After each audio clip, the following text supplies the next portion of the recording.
আমরা এতটাও খারাপ দল না, যত বেশি খারাপ আমরা খেলেছি। আফগানদের কাছে হোয়াইট ওয়াশের পর এমনটাই বলছেন মেহেদী হাসান মিরাজ। 50 ওভার খেলার পরিকল্পনা টাইগার অধিনায়কের। টপ ও মিডল অর্ডার ব্যাটারদের রান না করলে জেতা কঠিন। প্রতিপক্ষের বোলারদের সামলাতে না পেরে হতাশ এই অলরাউন্ডার। আফগানিস্তানের কাছে ওয়ানডে সিরিজে হারের পর ক্যারিবীয়দের বিপক্ষে ঘুরে দাঁড়াতে চান মিরাজ।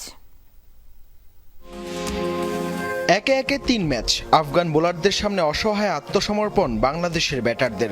নখদন্তহীন পারফরমেন্সে বারবারই যে কাঠগড়ায় টাইগার ব্যাটিং ইউনিট। সিরিজের শেষ ওয়ানডেতেও হারের পর হোয়াইট ওয়াশের লজ্জায় ডুবে শেষ হলো বাংলাদেশের আমিরাত সিরিজ, যেখানে প্রতিপক্ষের বোলারদের সামলাতে না পেরে হতাশ হয়েছেন মেহেদী হাসান মিরাজ। ম্যাচ শেষে জানালেন সুযোগ কাজে লাগাতে না পারার কথা। ম্যাচে আমরা অনেক ভুল করেছি, রান করতে পারিনি। আমাদের কাছে সুযোগ এলেও তা ঠিকঠাক কাজে লাগাতে পারিনি। দলের সবাই এটা মেনে নিয়েছে যে আমরা ভালো খেলিনি।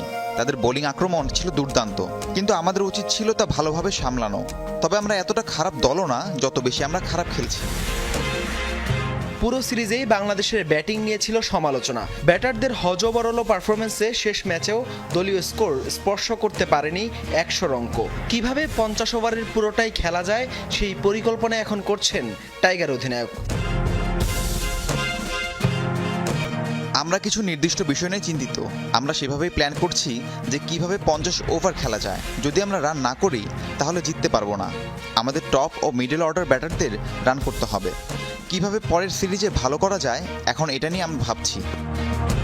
2027 বিশ্বকাপে বাংলাদেশ সরাসরি সুযোগ পাবে কিনা এই নিয়ে এখন বড় শঙ্কা।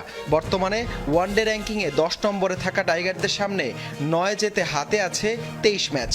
সেই পথে পরের মিশন ঘরের মাঠে ওয়েস্ট ইন্ডিজ। হাসান আল মারুফ, যমুনা স্পোর্টস।